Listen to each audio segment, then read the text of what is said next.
Менің атым Лаке Сусу. Бүгін осы қауымда болуым алғаш рет. Мен жақында ғана түрмеден босап шықтым. Менің өмірімде жасаған істер үшін Құдайға алғысымды айтқым келеді. Мен дүкеннен сатып алушылардың заттарын тасымалдаумен айналыстым. Адамдар алған заттарын тасымалдау керек болғанда аялдамаға дейін жеткізіп беріп отырдым. 2008 жылдың 9 желтоқсанында мен екі қап күрішпен тәтті картоп мәзірінің бірнешеуін автобус аялдамасына алып бара жаттым. Жол бойына жақын жиналып қалған адамдарды көрдім. Не болғанын көру үшін басқа жағына айналып өттім. Онда мотоцикл қағып кеткен егде жастағы әйел жатыр екен. Ол қаңсырап жатты. Мен адамдарды көмекке шақыра бастадым. Олар маған айтты: "Сені Лагус қаласын білмеуші ме едің? Оны қаққан мотоцикл кетіп қалған" деді. Менің әйелге жаным ашып, оған көмектесіп құтқарып қалуға бел байладым. Жанұям үшін деп сақтаған қаржыдан ақша алып, Аготадағы ауруханаға таксимен алып бардым. Бірақ сонда жеткен кезде әйел қайтыс болды. Сосын дәрігер полиция шақырып мені тұтқындады. Маған кісі өлтірді деп айып тақты. Өткен аптаның жұма күні маған түрмеде бір кісі келді. Оның қолына таққан сенің браслеті болды. Өзіме не жағдай болғанын оған айтып бердім. Мен ешқашанда кісі өлтіріп тонаушылықпен айналысқан емеспін. Мен үшін дұға етуін сұрадым. Сонда әлгі адам қолындағы бұл браслетті ол барлық ұлттың синагогасы қауымнан алғанын, әрі мұны менің тағуым керек екенін айтты. Бұл кісі браслет алған 15 адамның бірі болғаны ғой.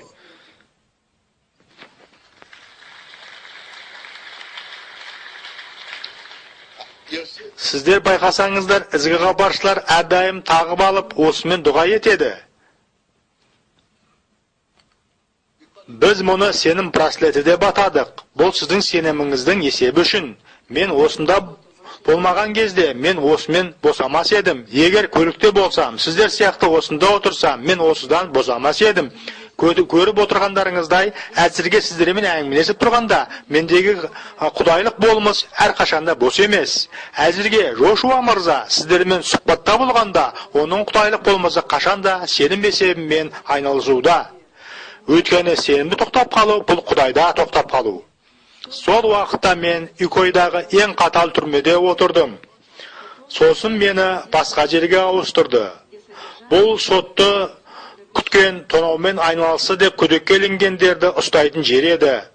Сонда менің ойыма мынандай дұға келді. Пайғамбар Жошуаның Құдайы, егерде сен шынында да тірі болсаң, ол кезде мен браслетті қолыма ұстап тұрдым. Егерде сен тірі, егерде сен әрекетшіл болсаң, онда басыма түскен осы мәселеде мені алып шық. Өйткені мен кінәсізбін. Сосын ұйықтар алдын тағы да дұға еттім. Түсімде пайғамбар Жошуа маған келді де айтты: "Балам менің, Құдай сенің дұғаңды естіді, сенің кінәң жоқ. Жақсылық жасауды жалғастыра бер, әрі жамандыққа бой алдырма.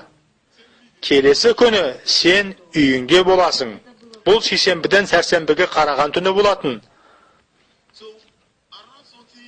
Сағат түнгі 2-3 аралығында. Мен Сусу деген өз есімімді естідім. Мен алып шығып өлтірмекші деп ойлап, зәре-мұша әжетханаға тығылып жылай бастадым.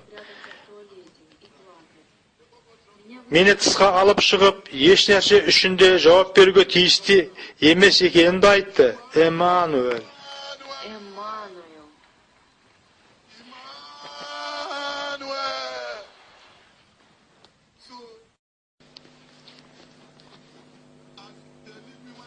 Мені көшеге шығарып жібергесін, Ошодиге бақыт алып жүріп кеттім.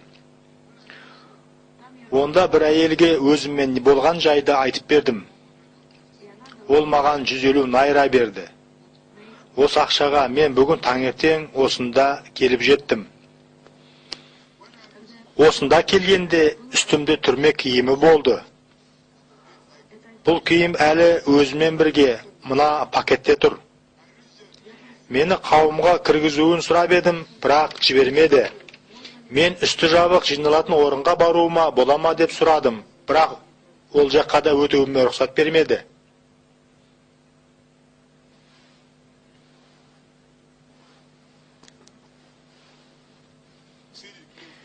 Мен мына киімде болдым.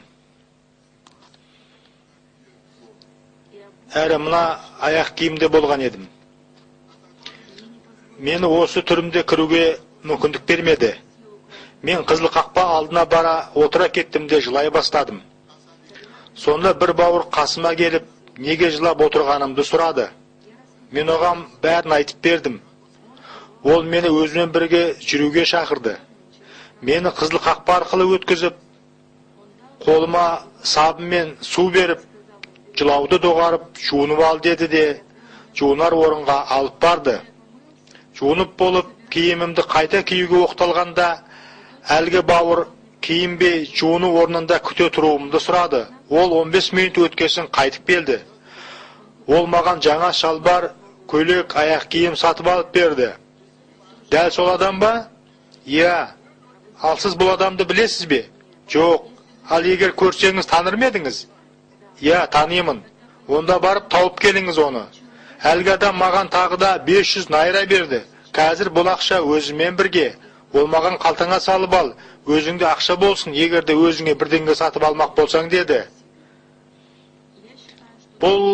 Мен бұл кісіні құрметтеуіміз керек деп есептеймін. Мен оның кім екенін білмеймін, бірақ біз онымен жолығуымыз керек. Алғашқы кісі жай ғана түрмеге келген шығар, біз білмейміз ғой. Мүмкін онда қамалғандарға ізғабар айтып жүрген шығар. Бірақ олар сұхбаттасқанда бұл адам түрмеге қалай тап болғанын, өзінің кінәлі емес екенін айтты.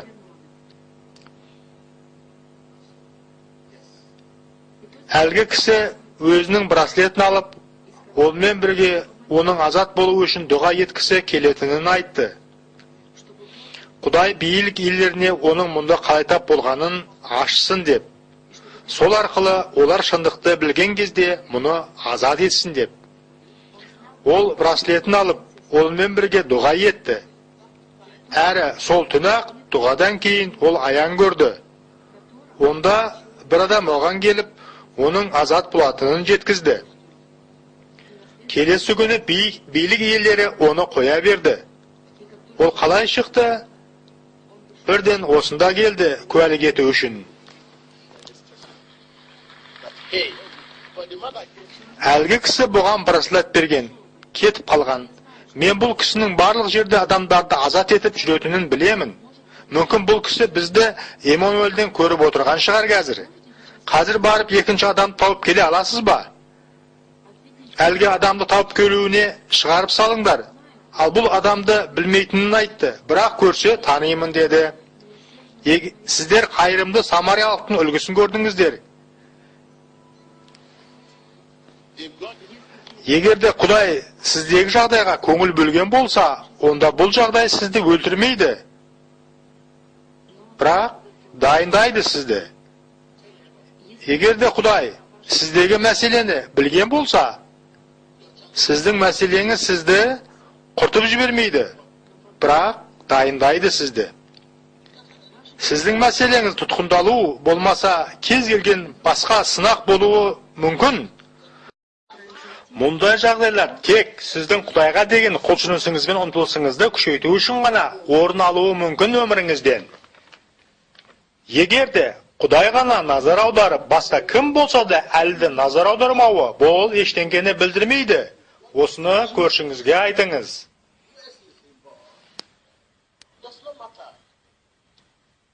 Мынау сол бауыр.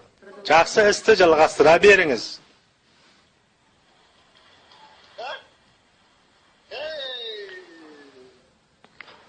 Тұрыңыздар. Даңқ, даңқ, даңқ.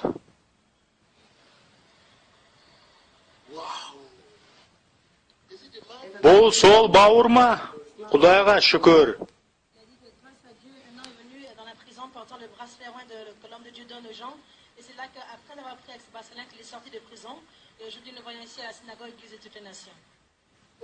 Бізге айтыңызшы, бұл кім? Маған киім сатып берген кісі осы кісі, әрі сізге ақша да берген осы кісі ғой. Иә. Baurum, nеліктен siz мұны істедіңіз? Бұл кісі жақыныңыз ба? Жоқ, оны қақпа алдында жылап отырғанда көрдім. Үсті басы өте лас кір болатын. Өзін шақырып айтқандарын тыңдадым.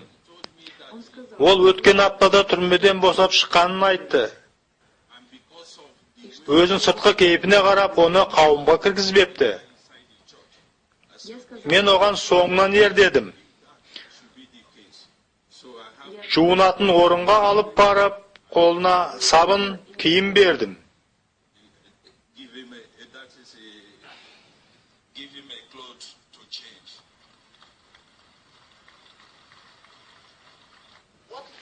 Siz мұны қандай мақсатпен істедіңіз?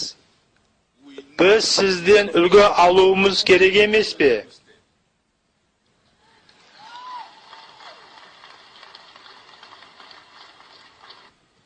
Сіздер білесіздер ме? Бұл кісі күзетшілердің бастықтарының бірі болады. Егерде бұл кісіде молынан болып жатса, әрқашанда онысымен бөліседі. Мұқтаждарға таратып беріп, қаржылай демейді.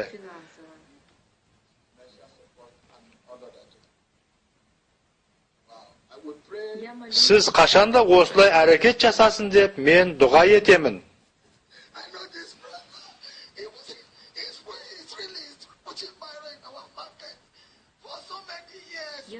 Мен танимын бұл бауырды. Ол өте сондай қарапайым жігіт, жүк тасумен айналысады. Адамдар көп зат сатып алған болса, жеткізіп беруге қолғабыс етеді. Бірнеше жыл бойы көрінбей кетіп еді, мен көшіп кеткен екен деп ойладым. Түрмеде отырғанын білмеген екенмін. Біз бұл бауыр жайында қайта ораламыз, ал әзірге кәнекей қайырымды самариялықты тамамдайық. Оның бұл бауыр үшін істеген ісі, оған мұнан айтып жатқандай, ол қайырымды істі тоқтатпауы керек, өзімен қандай жағдай болып жатса да. Жақсылық жасауды доғармаңыз. Өйткені сізбен не жағдай болып жатқаны Құдайдың назарында. Енді біз не жоспарлағанымызды мәлім етейік. Біздің қызметімізде осымен айналысудың орнына біз бойында елшілік қабілеті бар бауырларымызды тапқымыз келеді. Егерде сіз сол елшілердің бірі болсаңыз, қызметіміз бергеннің бәрімен қайырымдылық жасаумен айналысыңыз. Жылдар өте, егерде сіз қайырымдылық шарасының көлемін ұлғайтатын болсаңыз, онда біздің қызметіміз бұл үшін сізге көбірек қаржы береді. Біз алғашқы бастамасына сізге 5 миллион найра береміз.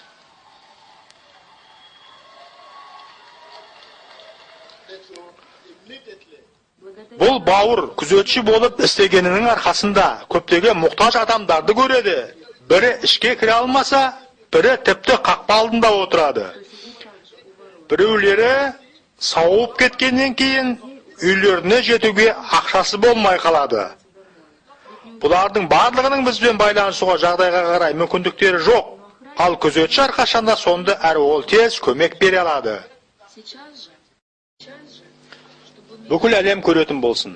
Дәл қазір бұл бауырға 5 миллион найраға шек жазып беріңіздер.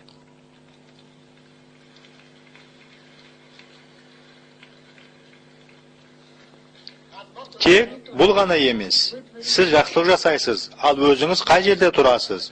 Тұрмыстық ахуалыңыз жақсы ма? Біз Құдай адамдары өте бақыттымыз осындай бауырларды көргенімізге. Құдай үйінде Құдай үшін еңбек етіп жатқан, тек өз қалтасын толтырудың қамын жемей. Бар әлемнің көрермендері, біз сіздермен сонда бірге болғымыз келеді. Егерде сіз қайырымдылық жасаумен айналысып жатсаңыз, айтыңыз сізге немен көмек бере аламыз. Біз сіздің әрекетіңізді ұлғайтқымыз келеді. Біз білім алуға мүмкіндіктері жоқтардың бәрін стипендиямен қамтамасыз еткіміз келеді. Әрі бүкіл әлемдегі мұқтаждық көргендерге көмектесіп, лайықтыларға стипендия бергіміз келеді. Ұрланған балаларды да құтқарып. Ал мына бауырымызға жақсылық жасауды жалғастыра беріңіз деп айтқымыз келеді. Өйткені ол игі іс үшін шығынданды. Ендігі мұны істеуді доғаруы мүмкін. Алайда біз о жоқ, доғармаймын дейміз. Игі істен мені ештеңеде тоқтатып, еш нәрседе алыстата алмайды. Көршіңізге айтыңыз, игі істен мені ештеңеде айыра алмайды. Жайсыздықтар да, Qudalау да, тіпті өлім де. Сізді игі іс істеуден не алыстатуы мүмкін? Еш нәрседе, ештеңеде, ештеңеде, ештеңеде.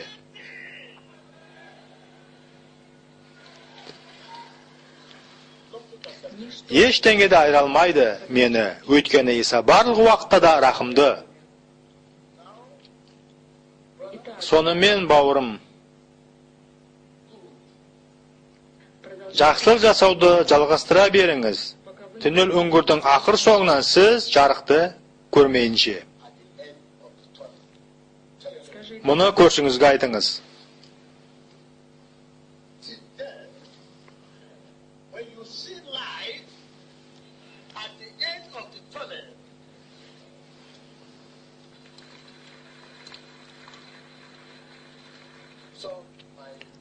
Сонымен өзіңізге тағы да бір рет айтқым келеді. Сіздің бастан өткізген жағдай бұл Құдайдың жетелеуімен болуы керек негізі. Бұл сізді өлтіріп жойып жіберу үшін болған жоқ.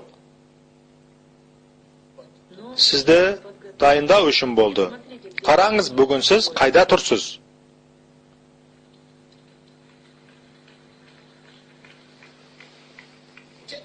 Бүгін осы жолдауды қабыл алыңыз. Көршіңізге айтыңыз. Дәл қазір сен неден өтіп жатсаң, бұл Құдайлық жетелеумен қосылай болуы тиіс.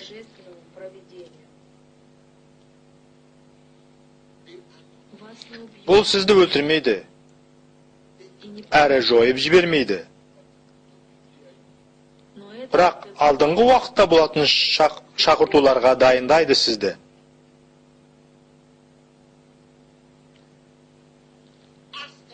Кез келген ұлы қызметкерлерден сұраңыз, олар сізге неден өткенін айтып береді. Киелі кітаптағы елшілер туралы оқып шығыңыз. Сонда сіз анық білетін боласыз. Қара түнектің оларға елшіліктің жарқын күндерін қалай сақтап қалуға үйрету үшін керек болғанын, олардың сол елшілік уақыттарында. Тәжірибе бұл ең үздік оқытушы. Рахмет.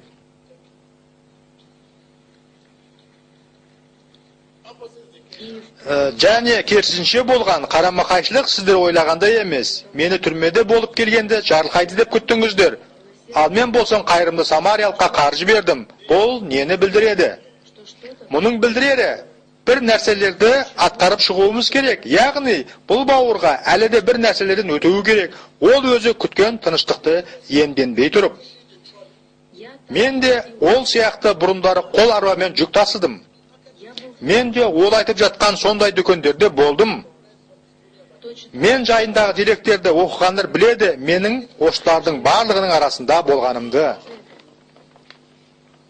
Әлі Тәңір мені пайдалану үшін өзінің керекті жеріне алып кетпей тұрғанда.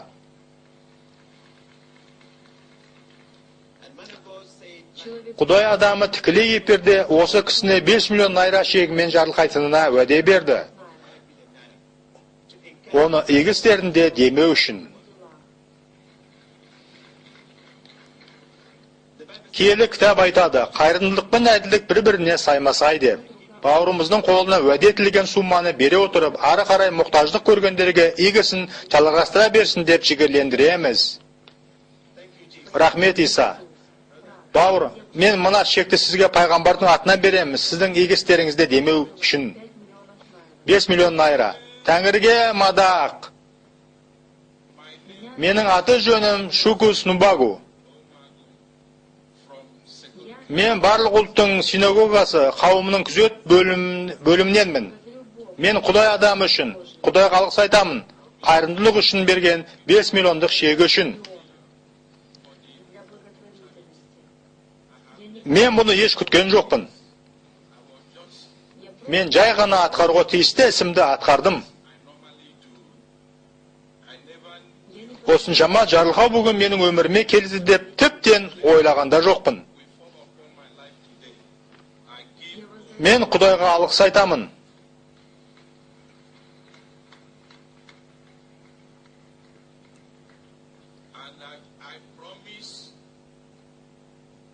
әрі құдіретті Құдайға уәде беремін, өз күзет орнымда жасап жатқан игі ісімді ары қарай жалғастыра беремін деп. Мұқтаж болғандарға көмектің барлығында жасаймын. Менің талпынысымды ескерген Құдайыма алғысымды білдіремін. Даңқ болсын құдіретті Құдайымыз, даңқталсын.